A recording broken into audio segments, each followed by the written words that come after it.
Hey there, metal and heavy music fans. This is Chris with Metal Trenches, and it's time for another episode of Trench Talk. Today I'm talking to Enforced from Richmond, Virginia. They're a crossover thrash band that's been around for about 5 years now. Their last album, At the Walls, was a great release that I really enjoyed and I reviewed on the site. Their new album, which is due out March 12th, is called Killgrid. It's coming out via Century Media Records. I got the chance to talk to both Will and Knox from the band, which was a great time.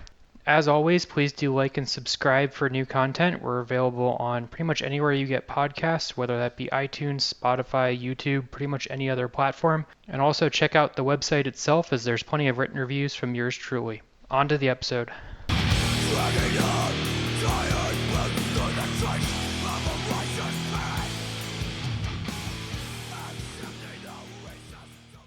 This is Chris with Metal Trenches. Today I'm talking to Will and Knox from Enforced out of Richmond, Virginia.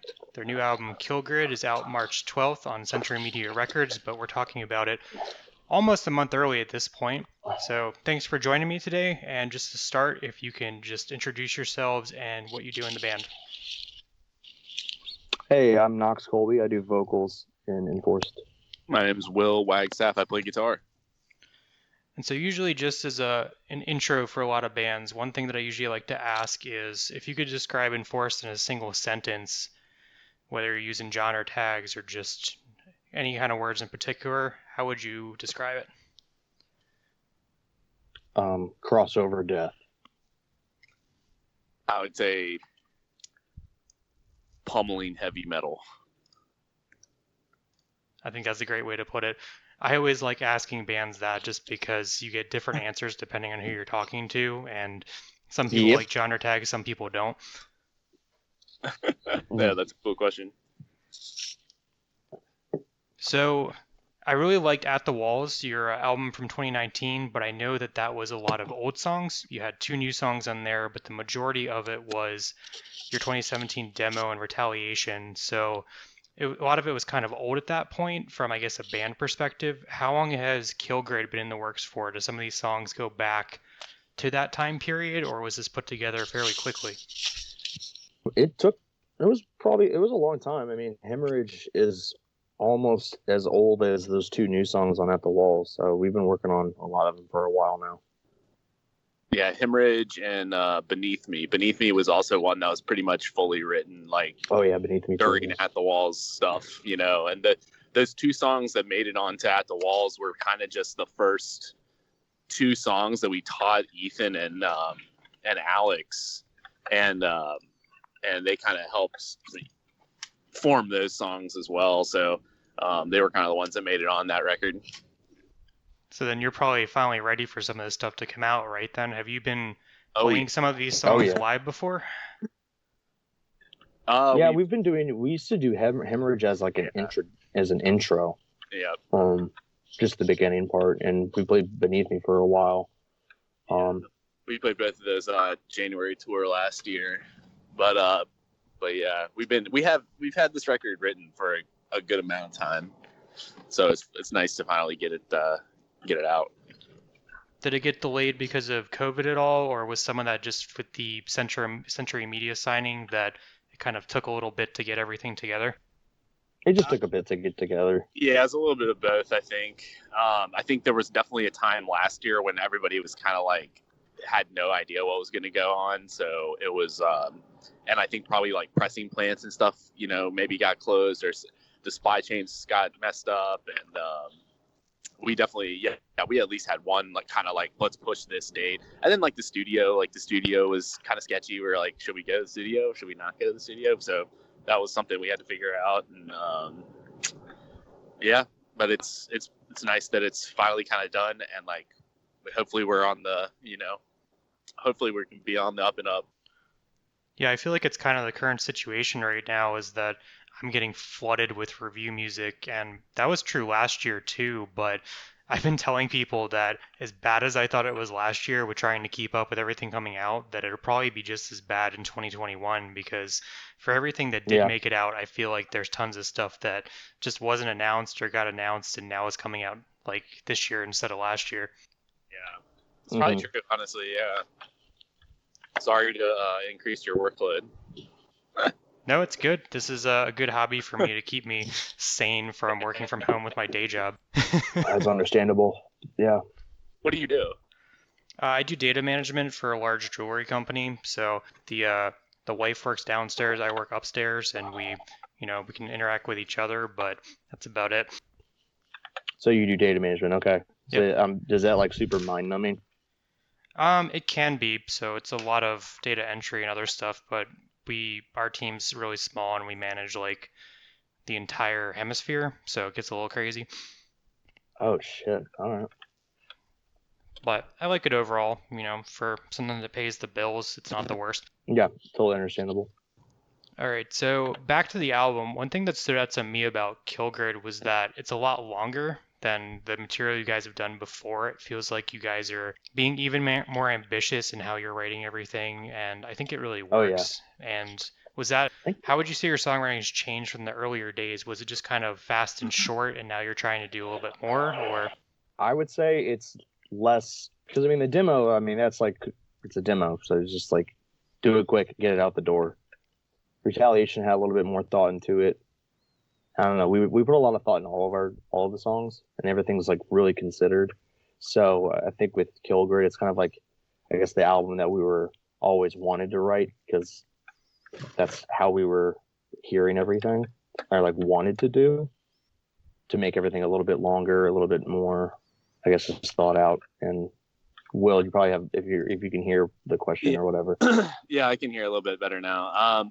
Yeah, I think the songwriting just kind of like we've tried to mature it because you can only write the fast bangers, but so many times. I mean, don't get me wrong, I love to write them over and over and over again. I don't know. I think there's probably something like there's going to be some constraints within like hardcore metal punk. Like there's always going to be some constraints, and I think one thing or a couple things that you can always do to kind of try to step your game up is like make the songwriting better and get better at your instruments. And those are definitely two things that I kind of consciously tried to do with writing stuff in Kilgrid, and having Alex on drums, I think really helped. He was definitely down to like get a little, I mean, I don't think we get technical at all, but No. he was really down to get a little more technical, and yeah, so I think the songwriting has just kind of progressed in that way. I hope that answers your question. No, I think that's great because that's kind of how I felt, is that it's a huge jump forward for you guys. Like I was really a big fan about the walls, but for me it kind of solidifies, enforced really being up there with some of the other bands, because I know I kind of find in this kind of style that bands that are sometimes really promising in their demo stage or even like the EP stage kind of get stuck, and it seems like they kind of get stuck in that short fast and never move beyond that. And to me, to be able to move beyond that and be comfortable doing like a 7-minute song like the title track, I think that's a great thing. Mm-hmm. Yeah, and like the new personnel that we had join us are a huge reason that was that happened. So props to Alex and Ethan for sure. Because yeah, I think we have gotten pigeonholed into being like a straight up like 2.5 minute long song hardcore band. That's not what I don't think me, Zach, or Knox wanted to do. So yeah, appreciate you noticing.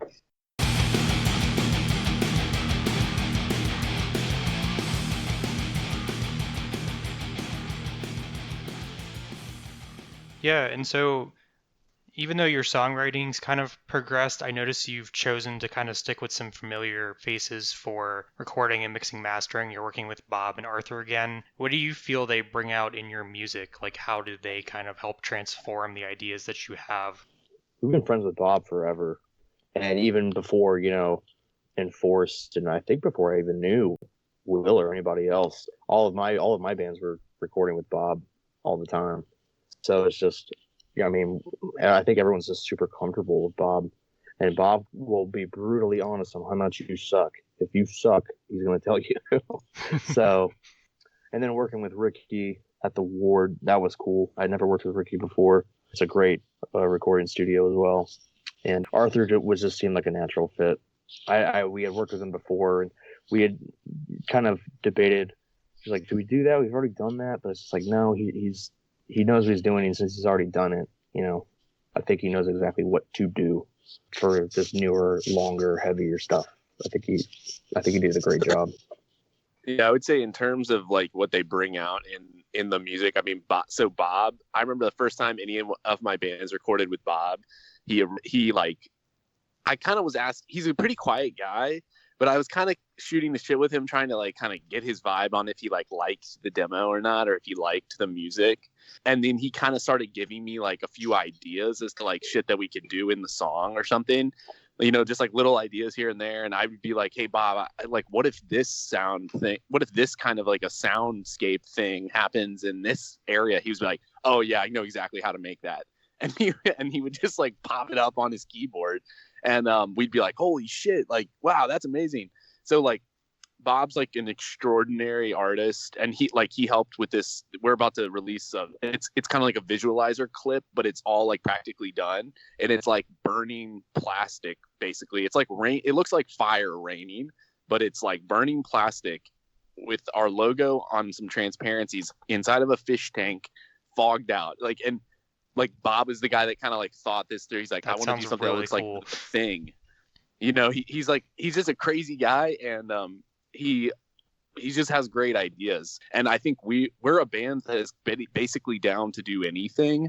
And so I think for someone like Bob, who's like he's such a creative guy in all aspects.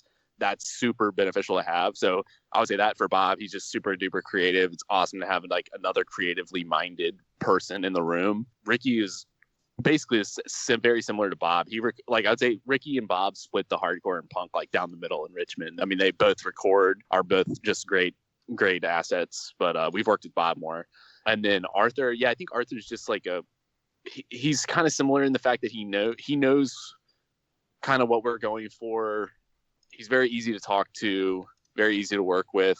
And so there were some samples that Century was basically bitching at us about, like, hey, you guys can't really use these samples, even though they're free use. You might get into some hot water because of these samples. And Arthur basically was like, I bet you I can make something similar. I can make something similar that sounds, but it'll be on my own like noise thing. And we were like, yeah, that sounds awesome. So it's like, it's really nice to have people that will work with you. And those guys are definitely willing to do that. Is that where some of the I'm sorry, how about you go ahead? I was just going to add, his samples actually sound better than the samples that we originally brought to the table. Yeah, they're more unique. It makes it like a better record. Yeah, so I was going to say, I'm guessing that's where the samples on Hemorrhage in the title track in particular, is that kind of Arthur's stamp on it? Well, so I think Bob did the one at the beginning of Killgrid. Arthur did the end of Killgrid, and then Arthur did the beginning of Beneath Me. Hemorrhage, Bob did the end of Hemorrhage. So yeah, Bob and him kind of split them. But yeah, like the Killgrid one was like a live radio feed that we clipped from like a Russian radio signal. Knox can tell you more about that, but just some insane shit. Century was like, nah. You guys can't use that. Yeah, because like, who are you going to ask for permission for? Like the Russian government, and like what they're going to say? Like, no, just don't. This is KGB. Can we use this? Yeah, hey, this KGB signal I'm going to steal it. Thank you. I don't think we ever get called for it, but Arthur was psyched. He was like, oh, that sounds fucking bizarre. Like, yeah, let me like fuck around and see if I can make something that sounds that crazy. It sounds super similar. You ever want to hear the OG version? What is it called, Knox? UVB-76? Yeah, there's a live stream of it on YouTube that's been going for like years. Yeah, it's pretty terrifying. Yep. Oh man, yeah, that's super cool. I think those aspects are another thing that really stood out to me about the album. I feel like the end of Hemorrhage also had a bit of like Voivod to it in those how those electronics were, and I thought that was really cool too. That's an enormous compliment. Yeah, anything that channels Voivod, I'm always a fan of because. Make it a little industrial, make it a little weird. Yes, that's a sick band. And to go back to Arthur, I don't think it's necessarily a bad thing that, he's used in so many records, because his stamp of approval on something, I feel like, says something when you're talking about thrash or hardcore now. He's kind of like Kurt Ballou is for a lot of the records that he's helped with and worked on. I feel like Arthur's stamp of approval is the same. Yeah, I'd agree. I would agree with that totally. I never actually like thought of that comparison, but yeah, he's very much like like a Kerpaloo, like a newer Kerpaloo. I mean, Kurt's great too. That'd be cool to work with him as well, but someday.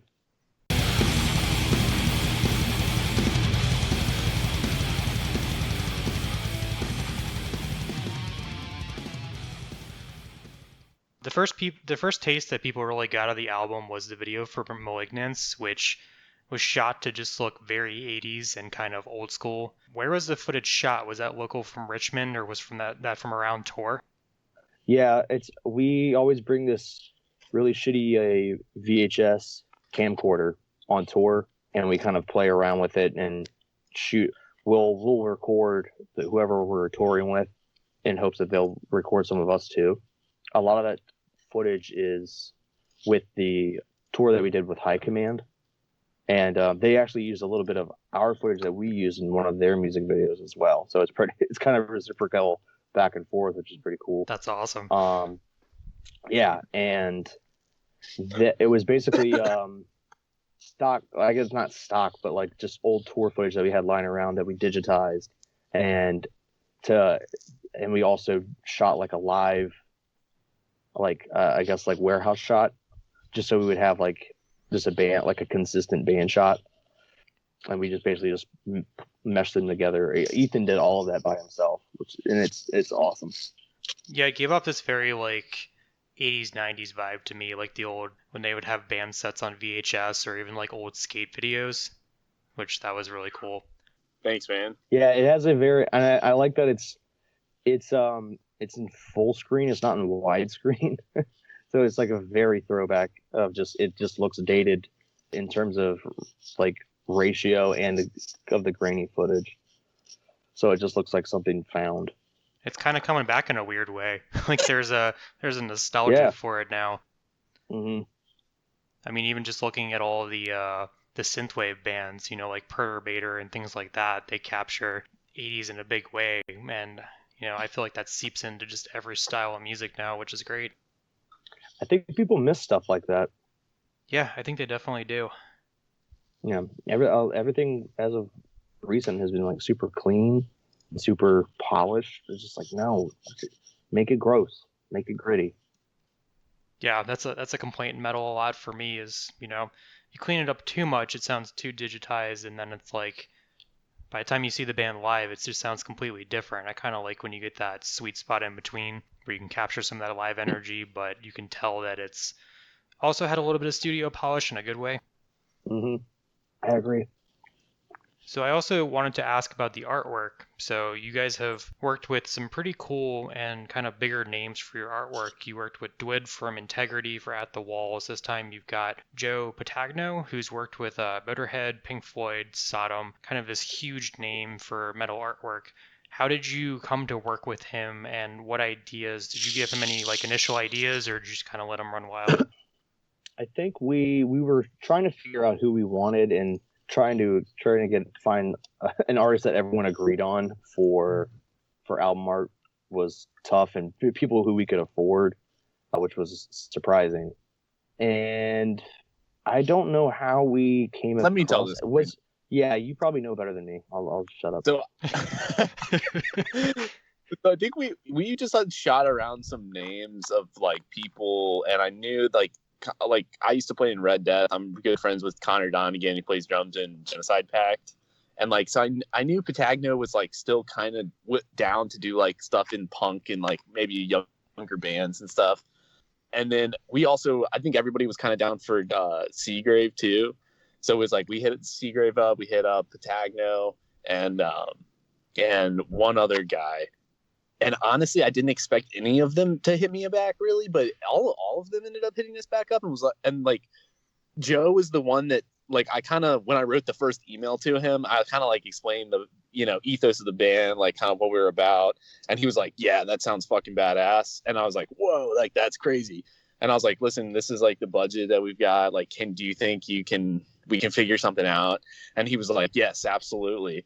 and I guess like that's kind of another. I mean, it's kind of like the Arthur and Bob thing. It's like he was like an artist that seemed like he wanted to work with us, so we were like, yeah, like that's a big that means a lot to me. I want people to work with who also want to work with me. I don't want to just be like hiring somebody off the street or just like begging somebody to do the album artwork. So we've been very, very, very, very fortunate that yeah, we've had like the likes of Dwid and Joe that were able to do stuff. Yeah, you never know until you try. And I randomly found his email. I sent him an email. Yeah, I think that's a And great way to do it. yeah, it's just you don't know until you try. And then the other thing for the content of it, I think we were kind of like, here's some lyrical themes, and then I'm pretty sure we just sent him the lyrics. Like I just sent him a Google Drive document of the lyrics. We were kind of like, we probably just sent him a couple like different types of album art that we liked, and that's what he came up with, which was pretty gnarly. Yeah, it's got that kind of like horror aspect to it, and I like that it's got the gray, but then your logo really stands out against it. So that's another thing that we've always like kind of gone back and forth with, because like like almost all the metal covers that I like are like full color. It's like you don't see a lot of black and gray or black and white, and I think that that's something that we kind of thought with Century, like, hey, maybe this will help us stand out a little bit more. Like, it looks bleak. People are going to see that, and that doesn't look like everything that Century puts out. I don't even think Century has put out. I don't know what's the last one that they put out that was like not color. So I think that's kind of another interesting aspect. And Joe was actually the one that suggested to do that. He was like, he's like, I don't think I want any color in this. And I was like, okay, yeah, like that. We all kind of talked about it. We're like, the other one was black and white too. So yeah, maybe that can kind of be, part of our thing. Who knows? Yeah, I'm really glad that it turned out the way it did. I mean, I think like you said, just kind of reaching out to people, whether you think you're going to need an answer or not, is the way to go. I've always found that in Yeah. kind of covering music myself, just reach out to anybody, and you'd be Yeah. surprised just by finding the right person who will answer and who's willing to talk to you, help you. It's, music is very insular in a way in that, everyone is willing to, for the most part, work with you. Yeah.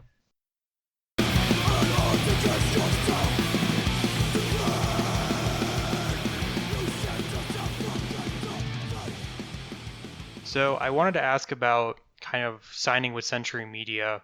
I know that your other band that broke up, Red Death, was on there for the last album. Did that help with signing Enforced or kind of weigh the decision in that way? Actually, this is a funny story too. So like I joined Red Death in like 2017 maybe or something like around then. So I was an original member of Red Death, and they were kind of already talking to Century when I joined. And then we were on the it was like Sheer Mag, Power Trip, Red Death, and Fury.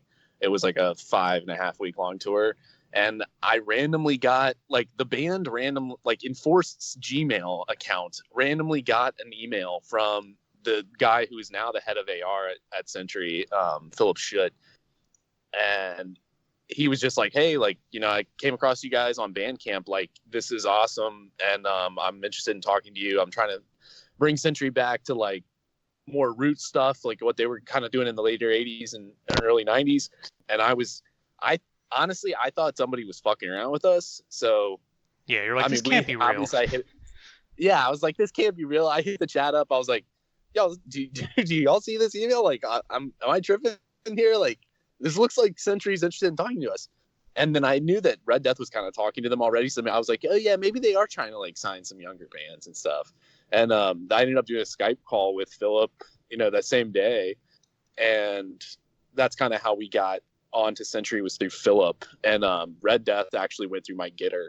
So it was a little bit of a different way, means by reaching the label, but always, super, super nice. And Red Death, like we got a lot of pointers from those dudes, like a lot of like, this is what you can possibly expect from them. So that was definitely nice. Yeah, I really like the approach that they're doing with that, because I think a lot of the major labels have reached a point where you feel like you're going to get the same band from them every couple of years. But even just this year, they had, Frozen Soul. They have the band that I can never say, Sanguisselbog. Sanguisugabog. Yeah. there's a lot of new bands in there and bands from throughout the U.S. Yeah, and I'm a fan of that approach. yeah, definitely. I mean, like it's kind of like you got to keep it fresh, and if you want to keep progressing. So it's like you always try to be doing something new. Yeah, 100%. So I don't think I mentioned this yet, but I'm actually in Baltimore, and so I know a lot of Richmond bands. I've seen a lot over the years, and I haven't actually seen you guys yet because I just haven't had a chance to catch you on a show before the world shut down. But I've seen big names like Municipal Waste, Inner Arma, Windhand when they were playing like Sidebar and smaller venues, and there's always a really good influx of bands coming from Richmond. What do you think kind of produces that from the metal and hardcore scene in the city? I think it's just because it's such a tight knit, close community, and there's just tons of support for underground music as a whole. Kind of, I mean, during COVID and stuff, there's no venues or whatever, and a lot of the main venue that everyone loved closed. So it's kind of like now it's kind of a tense point, but I know it's going to pop right back once everything opens back up again because Richmond loves its underground, punk, hardcore, metal scene. That's what I would just say. General support. Yeah, and I think there's a lot of it's pretty close knit between Richmond and Baltimore. It seems like, everybody knows everybody else, which is always really cool. And the more that gets signed, I'm more than happy than that because I know Relapse was doing it for a while. They were grabbing every band. Mm-hmm. Yeah, I don't know what they're doing. I saw a great Gate Creeper close with not Nuclear Blast, and I don't know. Yeah, yeah, I haven't heard much from Relapse, honestly. I guess they do the Inner Arma and Windhand stuff, but yeah, I agree with Knox that Rich is just a very high place. Rent's cheap. People, there's like a huge thriving alternative scene just in general. Like tattoo culture is huge. Like beer culture is obviously huge. Like Yeah. follows that music culture, would be big too. Yeah, so I know with the venue shutting down, what do you think will be the first step for shows coming back locally and then kind of on a tour perspective? I would like to think that like I hope we get to a point where they just start to actually see the rates are like dropping significantly. More and more folks are getting vaccinated. I think that would be a step in the right direction. I mean, I don't really know what the actual first step is going to be because I feel like I'm not sure how many people really like truly pay attention to the news and what is going on. So what we need is Dr. Fauci to come have a press conference where he can specifically say that all punk and hardcore tours can resume. And I think if he did that, I think we would get. I think people would know that he's signing off on it. But I think there's still probably many, many, many months until that can happen. Yeah, I think most of the bands that I've asked about it so far have just said, maybe summer, maybe we could do like an outdoor festival or something like that, but indoor seems pretty limited for a while. And I'm of the opinion that it'll be on a local scale initially. Like, maybe I can go to Yeah, Atlas in DC or right. somewhere in Baltimore. Yeah. I mean, that's a lot of like, dude, there's shows going on in like Florida. And like, and we talked to a lady in San Antonio the other day. She said that there's local bands playing at bars. Oh, I've seen it happening in It's like, Delaware too. uh, And where did you say? in Delaware, I'm one of the like Oh, in dive bars up Delaware? there. There was a bunch of locals posting about it. I think in one of the Baltimore music groups, and they're like mass required. And I'm like, this still seems, I don't know, kind of sleazy in a way. I don't know. Yeah, it's just, I guess you just want to see rates like really significantly dropping and the vaccine to be like available at the earliest, at whatever convenience you want it to be available at. I mean, I guess that would kind of be like the logical point where people can safely resume going to shows. But yeah, I mean, it's so bizarre. And we live in Virginia, man, so it's like it's kind of split, whether people like think it's like a big deal or not. And I mean, I'm a rep for a contracting company, so I'm going in people's houses like every day, but I'm always like masked up. We're always we're always trying to take the nth degree of precautions. But I mean, God, you see some people just like do not give a shit, or just don't think it's a problem, and it's just crazy. Yeah, it definitely holds everything back because, my wife and I had it last year. We were really careful, Oh, and wow. we went away once, and it was like we went to Tennessee, we saw some friends, we were just in a hotel where they don't do room service, they don't come in at all, very clean, but, hard to say where I got it from. We drove, so it could have been rest stop. So I'm not trying to mess around with shows, and risk getting it again, because luckily, we got lucky, we had mild symptoms, and it wasn't that bad, but, I don't want to True, mess true. around with it. Dude, well, it's weird because like my little brother is 23, and my big sister is 31, and she lives in DC, and they both got it, and like they didn't have any symptoms, but they tested positive. It was bizarre.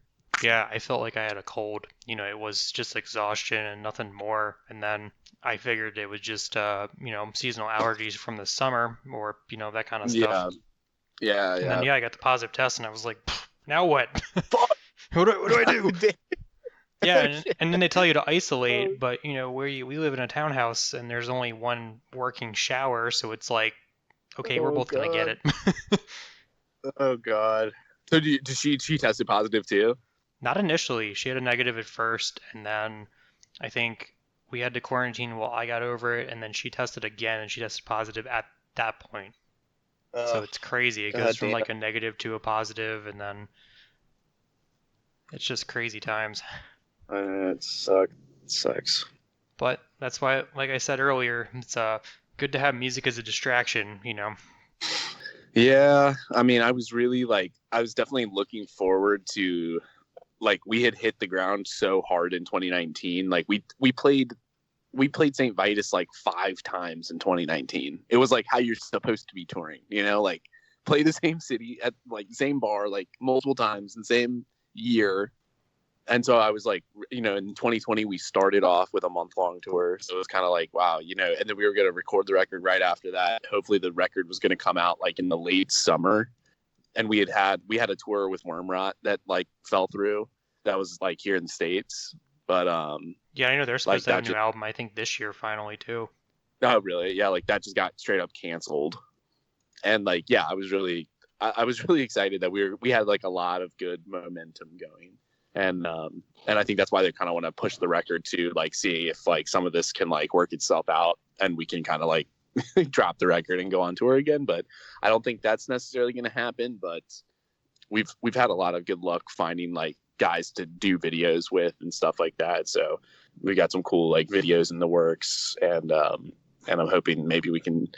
I don't know if we're gonna do live stream stuff ever, but Yeah, I was actually going to ask you about that because it seems to really depend on your internet connection. oh yeah. I don't think we want to do it. I think it's like No. it's like Angel, dude. Tom Angel Ripper said this shit. He said he's never gonna do a live stream because it's just not the way that his music was meant to be like portrayed. And I think we probably feel kind of similarly. Like you're supposed to come see us live. I don't think a live stream. Like we have done music videos, and music videos are badass, but it's like it's just not the same as going to see us live. It's gonna be different, and I don't think we want to like cheapen that by doing a bunch of live stream stuff. But we do have to figure something out for the record release. At least I want to. Like I feel like we should be doing something for the record release. No, I agree with that approach because, my coworkers who really don't listen to metal or any of that kind of stuff have asked me like about live streams, and I'm like, it's not the same. When you're at a live show, you're in a crowd full of people that are there for one reason, to see the band, and there's just an energy in the room that you can't replicate. And like, how am I gonna mosh? What am I gonna do? Break my own stuff? You know? Yeah, that's not gonna work. Yeah, no bueno. So I want to thank you guys for taking the time to do this. Is there anything else you want to say about the album or just kind of what the experience has been like in getting it complete? It's a huge wave of, relief and satisfaction that it's finally out. I'm really happy with how it turned out. So I hope everyone sits down and listens to it.